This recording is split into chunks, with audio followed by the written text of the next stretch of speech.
Hey hi. So இது வந்து tourist family. அந்த படத்தை பார்த்துட்டு வந்தேன். இந்த படத்தை நான் ஃபேமிலியோட தான் போய் பார்த்துருந்தேன். ஆஹ் நான் மட்டும் இல்லை, பலதரப்பட்ட மக்கள் வந்து ஃபேமிலியாக தான் இந்த படத்தை பார்த்தாங்க.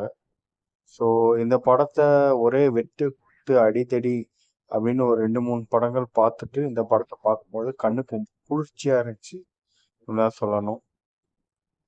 இந்த படம் டைரக்டருக்கு 24 வயசு தான் ஆகுதுன்னு கேள்விப்பட்டேன். இந்த வயசுலயே அவர் எந்த அசிஸ்டன்ட் கூடயும் அசிஸ்டன்ட் டேரக்டர் யார்கிட்டயும் வேலை பார்க்காம இவ்வளோ பெரிய படத்தை எடுத்ததுக்கு அவருக்கு ஒரு ஹேண்ட்ஸ் ஆஃப். இந்த படத்தை தேர்ந்தெடுத்து நடித்த சசிகுமாருக்கும் சிம்ரனுக்கும் என்னுடைய மனமார்ந்த நன்றிகள். ஏன்னா இந்த படத்துக்கு அவங்க 2 பேரும் சேர்ந்து உயிர் கொடுத்துருக்காங்க. இந்த படத்துக்கு என்னது அவங்க எவ்வளோக்கு எவ்வளோ இம்பார்ட்டண்ட்டாக இருந்தாங்களோ அதே மாதிரி அந்த 2 பசங்களாம் நடித்தவங்களும் ரொம்ப இம்பார்ட்டண்ட்டாக எடுத்திருக்காங்க.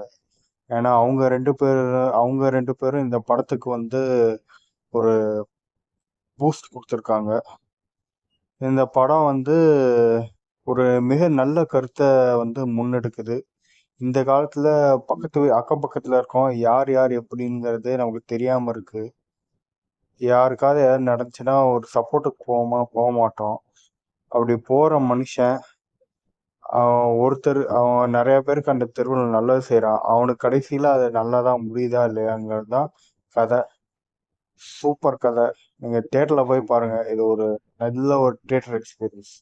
பிஸ்மிரான் படத்தை கண்டிப்பாக தேட்டரில் போய் பாருங்கள்.